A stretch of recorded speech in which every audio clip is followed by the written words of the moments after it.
Good early afternoon. We are live. I'm Andy Andrews. You've joined us on the Blue Plate Special. And it is a pretty day here in Orange Beach, Alabama on July 25th. Let me just calm down here for a second. A lot going on here. The town is pretty packed. And we haven't had any rain at my house for days. And when we came in yesterday, I asked Matt, I said, "Did you have a good weekend?" He said, "Yeah, we just sat and watched it rain." How far are we apart? 10 miles? Yeah, probably about that. 10 miles apart, and it rained all weekend on Matt. And I was like, what are you talking about? It was gray all weekend. Yeah, we didn't have a drop. I mean, Polly was watering plants and going, "Oh, maybe if I get out and water plants, it'll rain." But it never did.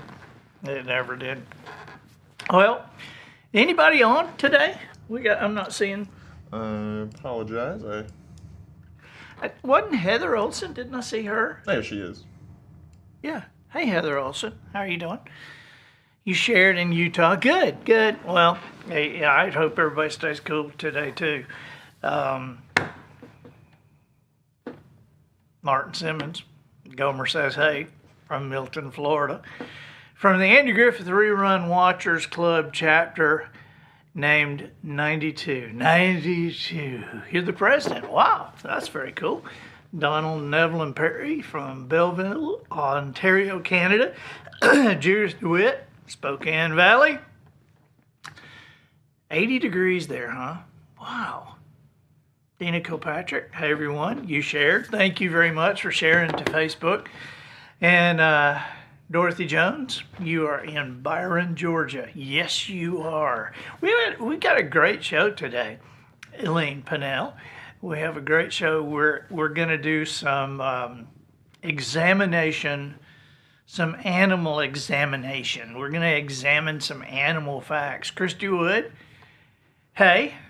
Christy says, hey, Dina and SB. Christy, your nephew, this is on my mind because I just found this out right before we went on the air. He's fine, but Adam and their charter boat had a fire out in the Gulf today, and so the Coast Guard's bringing them all in. And how far out were they?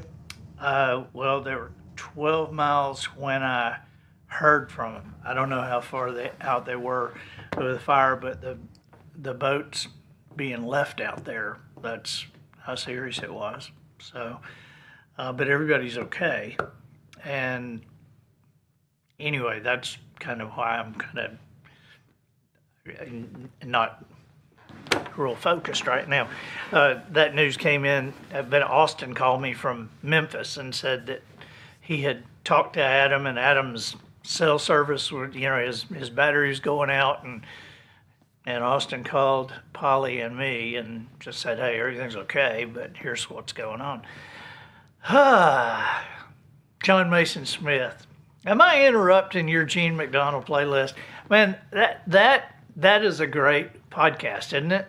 Gene is unbelievable. And we had, after we recorded that, Matt and I went to lunch with Gene and his kids, and he's telling us stories that were like, where was this in the show? Yep.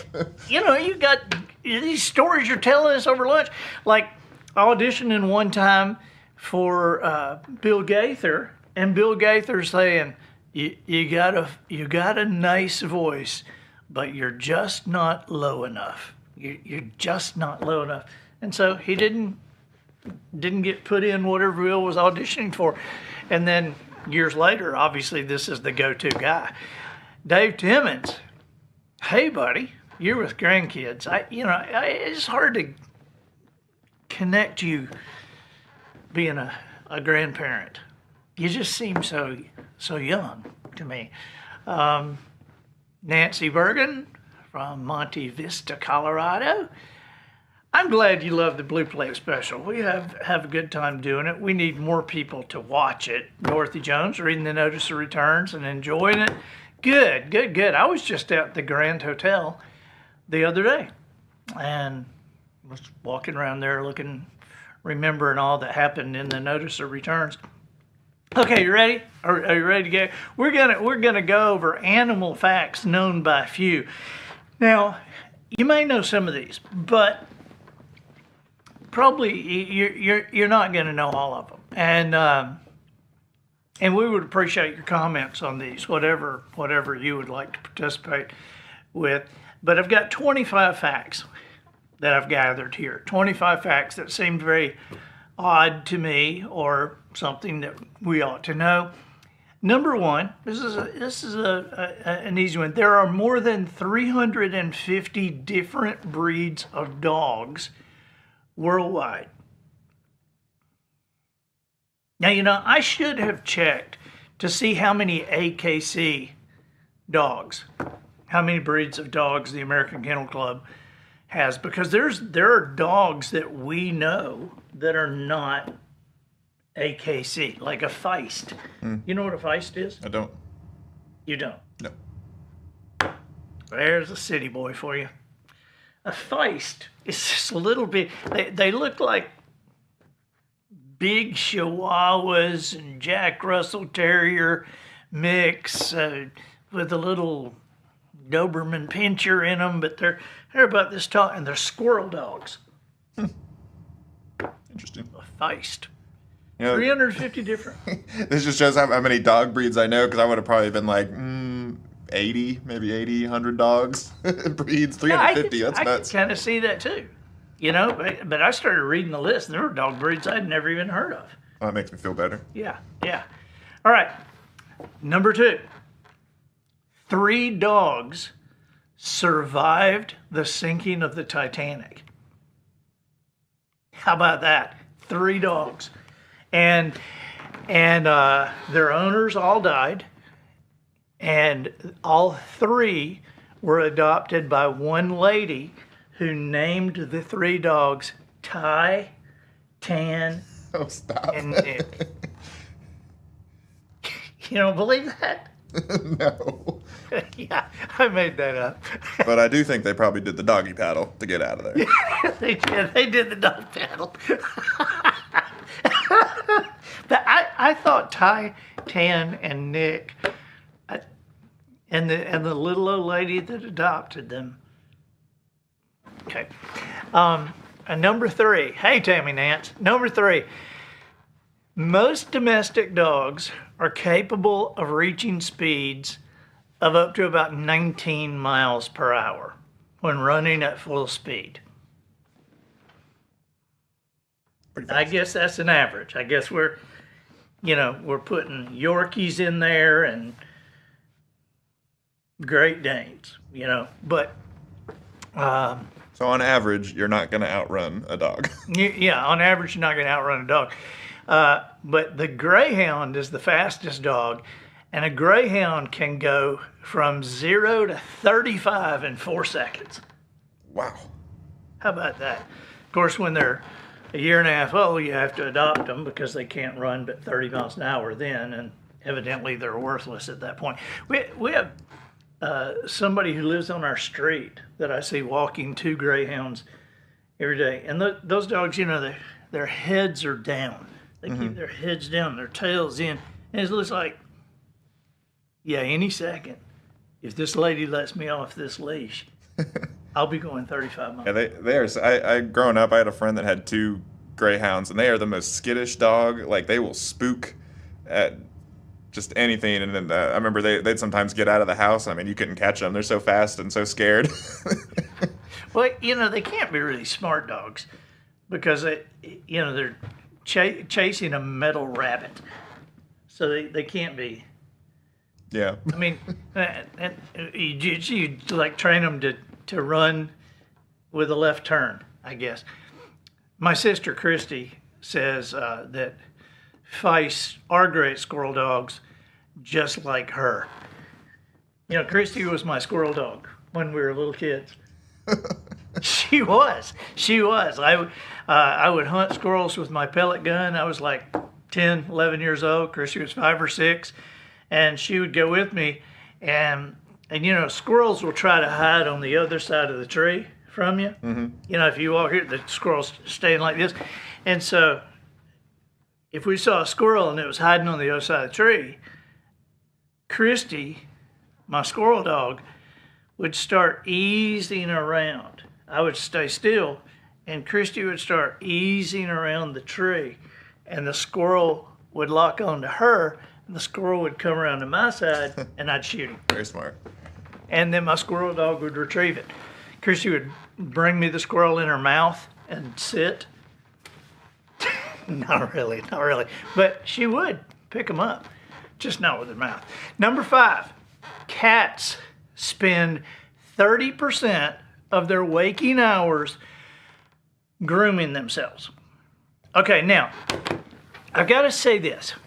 I found that fact, and then in the same list, all right, so the fact that I found, cats spend 30% of their time grooming themselves. And then I found this fact in the same list. Cats are asleep for 70% of their life. So when do they eat? Yeah, I mean, come on. That's not right. Okay, because they got to have some time for eating. They got to have some time for being jerks, you know. Oh, no, I got a cat scratch last night right here. Look at that. And that took at least 1% of the time. At least. You ain't got a fever, do you? No, I put Neosporin on it right away. Okay, all right, yeah, good. You might better. Yeah, cats need time to eat. They need time to act like jerks. So, number 6, ferrets. Ferrets are currently the 3rd most popular pet in the United States. This is another sign of the apocalypse. There are an estimated 8 to 10 million ferrets in the United States being kept as pets. Ferrets being the 3rd most popular pet in the United States is another sign of the apocalypse. Ferrets are the limousine of the rat world. Number 7. How about this one? Tiger urine smells like buttered popcorn.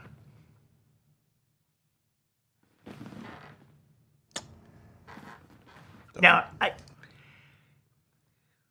I'll tell you the source for that was Ripley's, believe it or not. Okay, so it was Ripley's. And so tiger urine smells like buttered popcorn. Ripley's. Now, I'm going to tell you why I don't believe that is because of who it's from. Right. Because people think, wow, it's you know, this stuff in this museum, this 5-headed mermaid it's in this museum. Look, it's Ripley's, believe it or not. They don't say it's real. They just say, believe it or not. Yeah, I think people mix that up in like Guinness World Records. They're like, well, you know. Yeah. Hey, tiger urine smells like buttered popcorn. Believe it or not. Now you know how they get the jelly bean flavor buttered popcorn.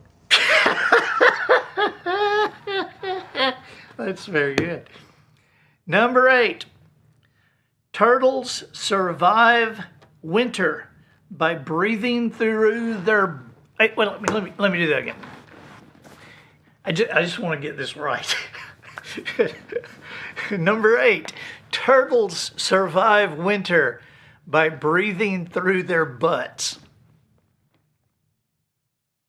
I know politicians who have survived entire administrations by thinking through their butts. So this could be true. Very well. Heather Olsen. Yeah, can you believe this? Number 9. Fish are the most popular pet in America, with over 142 million of them swimming around in American households. 142 million. And according to statistics that I just made up, over 70% of those pets are of the size to be flushable. I mean, you know, there's some saltwater fish and some Oscars and stuff that if you flush it, you're going to have to use the plunger, okay? But I would say 70% of those 142 million fish pets are, upon death, they are flushable. You know, I think that number is kind of misleading because I mean, I know, out of everybody I know, I don't know a lot of people that have fish. I know a lot of dog owners, cat owners, but the people that do have fish, they probably have like 30 fish in their tank. See, so I think you have 30 fish. No, you just have fish. You just have, you know, Yeah. we'll give you one. I agree. That should count as one. An aquarium should count as one, not as 50 or 30 or something. But 142. And how do they come up with that? Right. I think there's like 142 million. No, my calculations say 142 million. Not just 140 million. And Number 10. Well, you know, and a lot of times when fish, you know, did you ever had an aquarium, Andy? Yeah. Yeah. What kind of fish did you have? Saltwater. Oh, very cool. But I had we do a cheap saltwater aquarium, and it's because we live near salt water, and so we don't want to spend $300 for a fish and then hope to God it doesn't die and we have to flush it. We will buy a 20-gallon aquarium from Walmart and walk down to the water and get buckets and fill it up and turn the pump on and then throw the cast net and catch little fish to put in it. And we would have little flounder and little speckled trout, little grouper. We'd have seahorses. Mm-hmm. We had 2 seahorses for a long time, Flicka and Ed. And Flicka had babies. It's like 300 babies. and we would have starfish in there. You know, SpongeBob. You know Patrick on SpongeBob. Yeah. You know how Patrick is an adult. Yes. He's just an idiot. Uh-huh. That is true life. There is not a stupider fish in the ocean than a starfish. You know, I mean, we would watch a starfish start to climb up the side of the aquarium, and then flip over, and then turn back over, and start to climb up, and flip over, and do it for hours. Just like, you know, you are an idiot. But, you know what's funny about SpongeBob that I didn't know? You know that they all live in Bikini Bottom. yeah. And you know it's a bunch of there's kind of mutant fish and stuff. The idea of that is that they are all part of the nuclear testing that happened at Bikini Atoll, and so Bikini Bottom is where they all live, and that's why they're all weird. I never made that connection. Yeah. I never made that connection. That's wow. Oh, but back with what I was saying about the fish. What I was asking, you know, they'd saying, well, you know, you have a fish tank that just counts as one, and that's also because usually when you have a fish die, you don't just lose one fish, you lose them all. Yeah, that's true. I came back from a work trip one time, and my wife accidentally unplugged the fish pump to plug in her hair dryer, and as I was gone, the day I was coming back, she's like, kind of smells in here a little bit. She realized, oh my gosh, I just killed all of Matt's fish.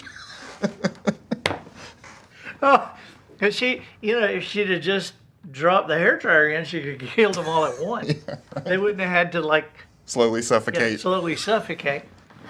All right, number 10. Children who have a pet dog are less likely to have anxiety. I think you need to look at that carefully. Children who have a pet dog are less likely to suffer anxiety. Now, children who have a cat are likely to be just like a bundle of nerves. Mm-hmm. Yeah. I have to agree. Yeah. Number 11.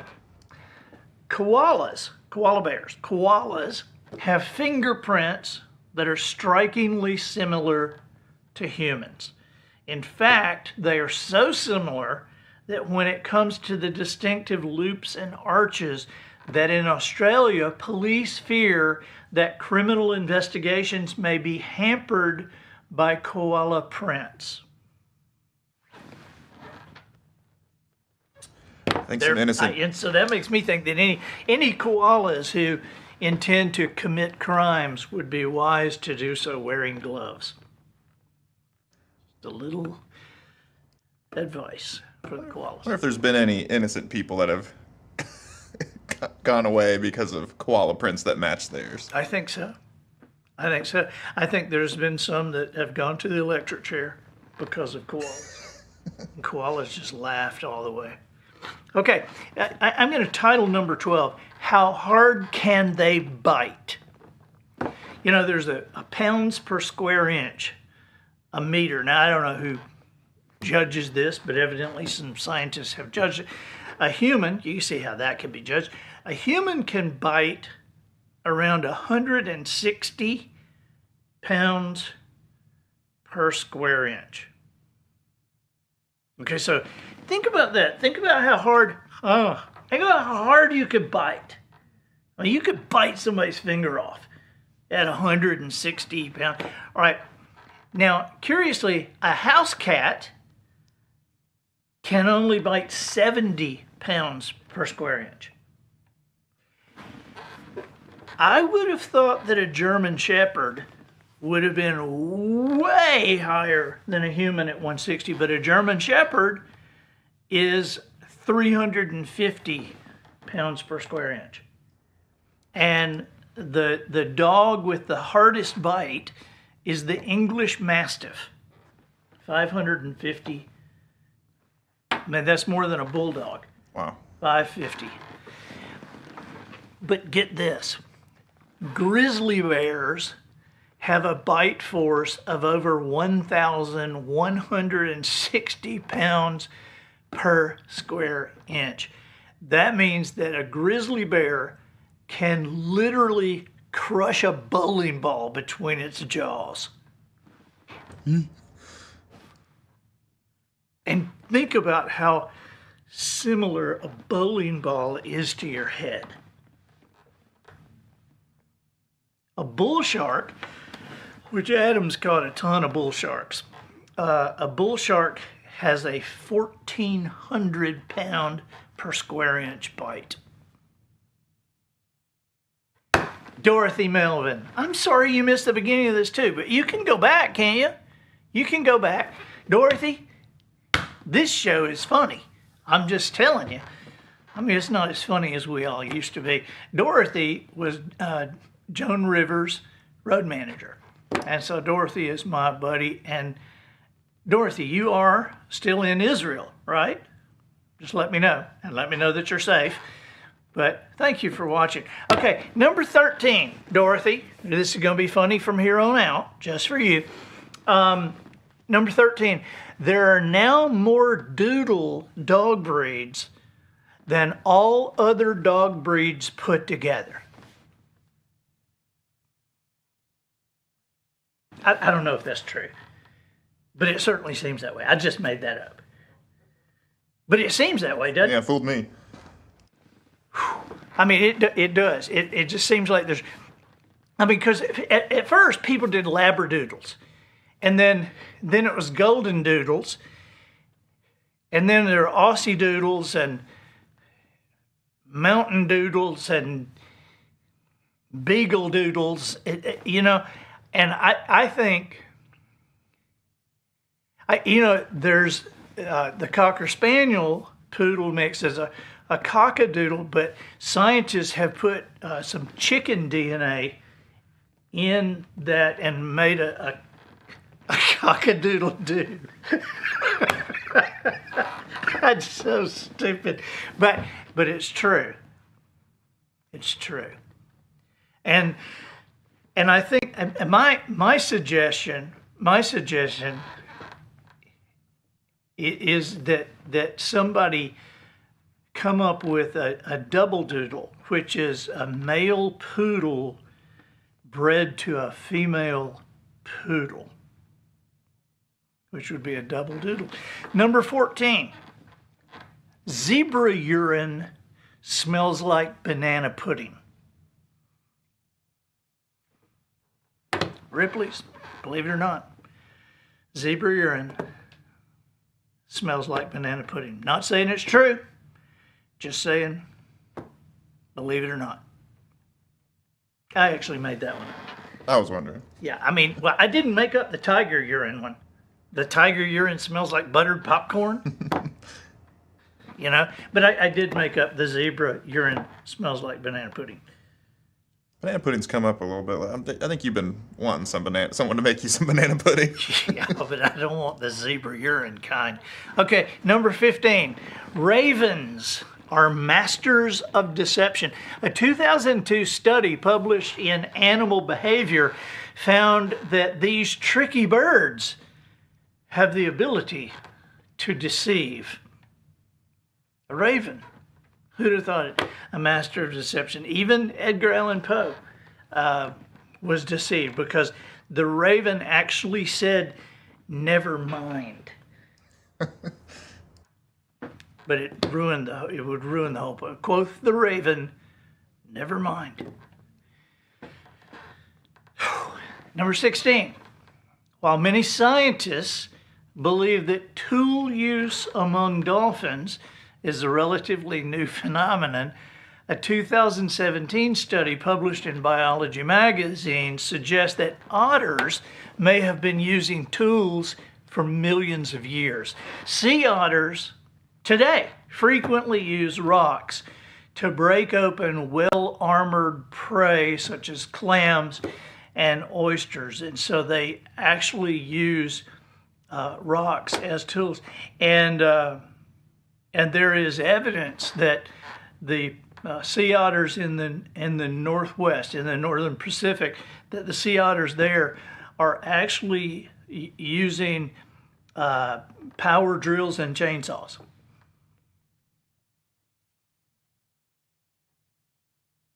Is that funny to you, Gene McDonald? Gene's watching us. Gene, we've already talked about you. People are loving your podcast. Dina Kirkpatrick says, I was wondering why we weren't using these urines to flavor foods. Yeah, it makes you wonder, doesn't it? Number 17, you already know that dolphins are smart. But did you know that they even have their own names? They name their babies and they have names for each other. And statistics show that the most popular female dolphin name is Doris, and the most popular male dolphin name is Frank. There's a lot of them named Frank. I would have thought it was E. Huh? I would have thought it was E. There's almost none named Flipper, curiously. I think they are down on that show. But Frank, that's a big dolphin. Well, he was a show-off. Big dolphin name. Number 18, dogs can smell your feelings. Now, I don't even know how to take that. What does that mean? Hey, buddy, you smelling kind of depressed. Hey, look, you smelling mad. Dog can smell your feelings. I don't get it. Number 19, adult cats meow only for humans, not for other cats. Is that true? Or is that a Ripley's, believe it or not? I don't know. Now, we got Twinkle and Smoke at our house. They're outside cats. These cats do not come inside. They're outside cats, Twinkle and Smoke. And I see them hiss at each other. Yeah. But I don't see them meow. But man, if we walk out, I mean, these are lion cats. Man, there's like, meow, meow. That's a really good impression. Are you hungry? Meow, meow. And then you get food and take it to their dish, and it's already full of food. lying to me about? But they're just like, Oh, wait, was that a pun? what? What are you lying to me about? What are you lying to me about? My favorite lion was Snaggletooth. Remember Snaggletooth? I don't. Oh, come on, Matt. You're not that young. Thanks. You don't remember Snagglepuss? Mm-mm. You guys remember Snagglepuss, don't you? Sonia, you remember Snagglepuss? Heavens to Murgatroyd. I've been bushwhacked, tree-whacked even, exit, stage left. You don't remember that? I don't. That sounds a lot like the one that goes, put 'em up, put 'em up. It may be. It may be. Number 20. The now deceased Queen of England owned both corgis and dorgies. A dorgie is a dachshund corgi cross. You know, the corgis are kind of stretched out dogs anyway. How would you know if you crossed one with a dachshund? But that's the Queen of England. And now I understand King Charles is breeding corgi poos. Number 21. Having a pet can be good for your health. It can lower blood pressure, slow your heart rate, regulate your breathing, and relax muscles. What am I on blood pressure medicine for? Yeah, I don't. Guess we just need more pets. I mean, I take like, I don't know, 2 or 3, 4 or 5, 20 or 30 pills a day. And I could just get a doctor to write me a prescription for a dog. Because, you know, Carver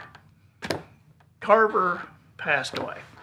And Polly's still not ready to get a dog. I'm kind of ready. I think if I get a prescription for a dog, if I could have somebody write me a prescription for a dog, maybe we could. What kind of poo do I want, though? Number 22, dogs know the time. Now, I wrote that down because I found it, but I find that hard to believe. Yeah, it's like, how do you check that? I mean, if you ever opened up a can of dog food and had a dog go, oh no, it's not time to eat. No.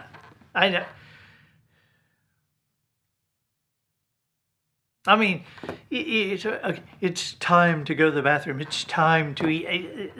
Maybe they know that, but I don't think, hey, it's 5:30 and you got an appointment. Hey, dogs know the time. Get out of here. Number 23. Now this will shock you. Many hamsters only blink one eye at a time. Christy, my sister's watching this. Christy, does this? You remember our hamster Charlie? This is what Christy was going to do. He winked at me. No, Christy. Many hamsters only blink one eye at a time. He winked at me. He's winking at me. Charlie is winking at me. No, Christy. Many hamsters only blink one eye at a time. Number 24. A dog's sense of smell is so precise, it can detect a teaspoon of sugar in 1 million gallons of water, and there are 1 million gallons of water in 2 Olympic-size pools. I got a couple of questions about that. One is, so a teaspoon of sugar they can do. I thought it was a teaspoon of sugar that made medicine go down, for one thing. And number 2, who was it that said, okay, let's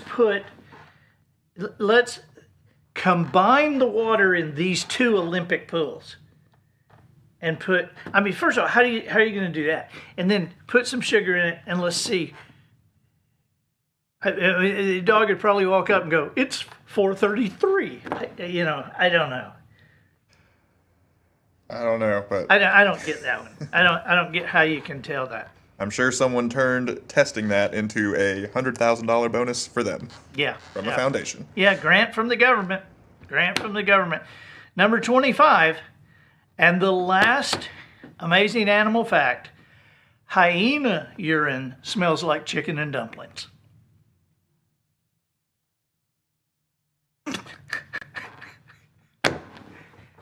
I'm just saying. Believe it or not.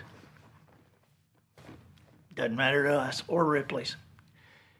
Hyena urine smells like chicken and dumplings, believe it or not. Listen, we had a good time today. We hope you had a good time. Dorothy, I don't know what time it is in Israel, but I hope you're having a good time. And thank you for joining us. Thanks, Gene, Christy, everybody. Everybody who came on today. And we got some good stuff planned coming up. And Betty Altenberry says maybe they put a half a spoon of sugar in one pool. Yeah, that would work. That would work. Oh, well. Serena doesn't want to eat chicken and dumplings now. Well, just don't think about the hyenas, all right?